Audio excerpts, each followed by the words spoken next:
Hey, North Texas cyclist. Hope everybody's doing well. It's March. Spring is in the air. Yeah, winter comes and goes and comes and goes, but the signs of winter's grip on North Texas is starting to end. We've got endurance road bike rallies starting in April, and of course the Spinistry has been having their gravel races going on all during this time. So hey, the weather's getting better, and got something I want to talk to you about today. One of the questions that pops up about every 2 or 3 months on North Texas cycling, and it affects everybody from competitive to very casual cyclist, is climbing hills. It seems to affect everybody.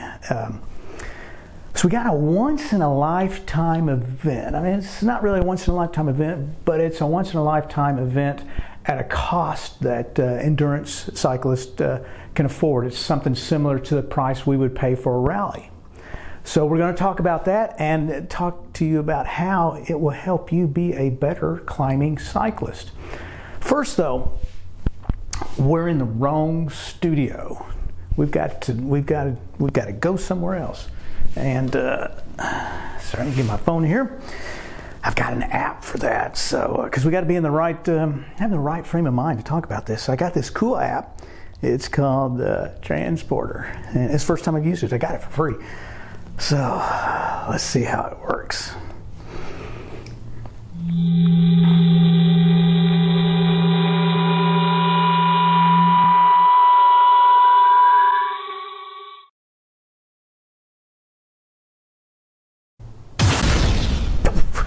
Oh, good gosh.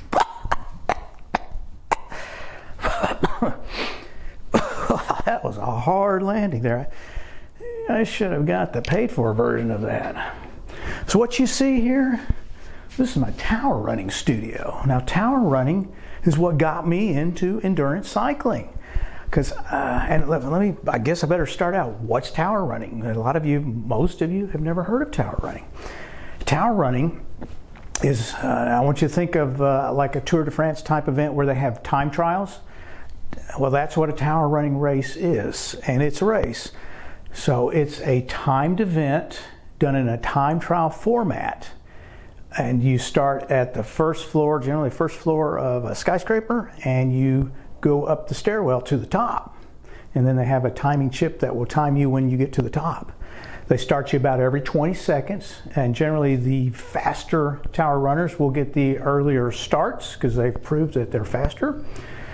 And what's really cool is we have an event in the Dallas area that's coming up, and you have to keep in mind that these tower running events are national charities.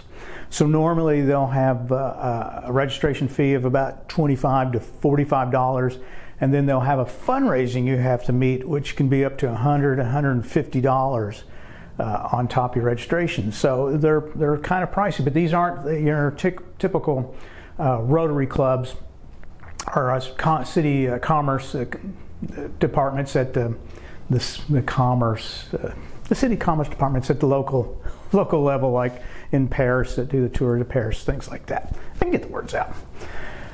So what we have coming up is an event called the Big Climb Dallas, and it's at the iconic Bank of America Plaza. Most of you probably know what this building looks like. It's usually lit green.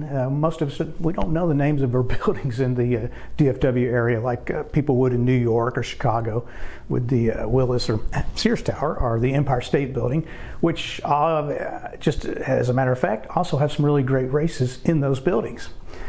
So we have an event coming up, and because they haven't had events in the last 2 years in the building, instead of charging the registration and the fundraiser, they're just charging registration. Now originally it was $40 and now it's gone up to $50, so my bad for not getting this to you earlier. But it's $50 if you want to fundraise. The Big Climb Dallas is for the Leukemia and Lymphoma Society, which supports trying to cure and help people have blood cancers. So why does Towerrunning help you with climbing? Well, you use the same muscle groups as you would when you're climbing on your bike. You use your glutes and your quads and your calves. and you're going against gravity. As tough as a hill, any hill you've done, even if you've done, say, Paluxy Pedal up at the wall, or when they at Beauty and the Beast, when they used to go up the Beast, nothing compares to tower running. It is as we like to say, it's the hardest sport you've never heard of. And hey, I've got the t-shirt to prove it. But what it does, it helps build those muscles, and it makes climbing, I mean, I have a blast climbing. Now, the last 2 years, because I haven't done any tower running races, I haven't been quite as good a climber, but in the endurance rallies, I like to mix it up, and I try to be in with the lead group or the second lead group if I can hang with them. And if I can, I'll go on an attack and see if anybody will follow and see how long it takes for them to catch up to me. And I play that cat and mouse game, kind of makes those events kind of fun. And there's been a few events that they never caught me. So, and so just to let you know, I'm not just some guy talking about going upstairs. I was nationally ranked. We have a national ranking, and there's an international ranking. I don't belong to the international ranking right now, but the national ranking is towerrunningusa.com. Just to let you know, I am on the board of directors for that site, in which I don't get any extra points or anything like that. And my region is the Southwest. I was also with the American Lung Association on their leadership board of directors for the state of Texas, and they put what they used to call Fight for Air climbs. They do that all over the country. It's one of their major fundraisers. So I've been on that. Now my best, I started in 2011 as a tower running. My best year was 2016. I was ranked 7th in the United States men's overall and 34th in the world men's overall. So I'm a pretty good tower runner. The Big D climb, my best time at the Big D climb was, I think it was 2017. I came in 3rd place. There was, that year, I think there was 2,200 people doing the 70-story as racers, and then they had another 250 firefighters and first responders using a different stairwell. So I came in 3rd place overall with a time of 10 minutes and 5 seconds. It's nonstop. So, well, how do you train for a tower running race? Why should I do it? Well, try it, because you'll never get a price like this again. And the tower running community is just awesome. In fact, on this post, I will tag everybody at North Texas Cycling that is not only a cyclist, but a tower runner. And if you have any questions, ask them. They will tell you. It's an awesome community. In fact, when I decided to start, or we decided to start North Texas Cycling, we wanted to make it as positive a community as we see in tower running. And I think we've done a pretty good job with that. And I can, if you want to know of any of the tower running sites, as tower running is just now kind of resuming in buildings. They've been doing some stadium races, which are up and down. In fact, the American Lung Association will have a stadium race at AT&T Stadium. It won't be as price competitive as the Big Climb Dallas, but if you want to do that until these events can get back into the buildings, we kind of get back into our normal situation. In fact, I will play a video here. This was of a firefighter several years ago climbing this building. I'll slow it down, and you can just see what the stairwell looks like. So on this building, it's 70 stories. It's just about 1,500 steps. The stairwell is exactly the same all the way up, except at the very beginning, and then a few floors at the very top. You make left-hand turns. Now, we as cyclists, cyclists too, we wear gloves. But as tower runners, we wear kind of grippy gloves. And one I like, you get at Home Depot or before the pandemic, Gorilla gloves, and they come in all different sizes. They're about $5, and they're kind of got a grippy feel to them, because you want to use the handrails to help pull yourself up. I have some other gloves, because just like cycling, we get into all sorts of stuff with tower running. But these are kind of grippy gloves, these Gorilla gloves. And otherwise, you're just wearing, like what you would do, running shoes, running shorts, a t-shirt, just like if you're going out running to do an event. See anything I'm missing here? I want to look at my notes real quick. If you're going to do this race, and I've done this race before, let me tell you how this race goes. So you register, get on the site and register. It'll be in the first comments below. Like I said, if you want to fundraise, you can, but you're not required to. You just pay for the normal registration. You'll get there in the morning. They'll give you a starting time. Now, the security at the Bank of America Plaza won't let us in the building to hang out and get ready. We have to do that outside. It has a tendency to be a little windy out there because the wind comes down that building. But you can wear your warm-ups or anything, and they'll have a bag check. Just don't have a steamer trunk full of stuff. Just enough stuff to put your warm-ups in, and they'll have a bag check outside. And they'll usually have what they call corrals, and they'll call your corral, say you're 9 o'clock start, and the next corral will be 9:15 start. So you get in that corral, and then they'll lead you inside, and they have a timer. They'll have a wand. You'll have a bib on like we wear in cycling, and this bib you got to wear because it's got a timing chip underneath it. And they'll start you about every 20 seconds, and you'll go up. You'll be going left-hand turns all the way up. And again, I suggest using the rails. If I can find the video of a friend of mine, PJ Glassy, it's an old video on his portrait, but it's good on stair climb and rail techniques. There's rails on both sides, but they're a little too far away to use both. So you'll just use the inside rail, however you want to use it. Sometimes you just grab it.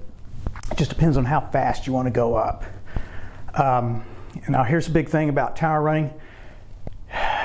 Everybody goes way too fast starting out, because you can climb 3 or 4 floors and just be roaring like a bat out of hell.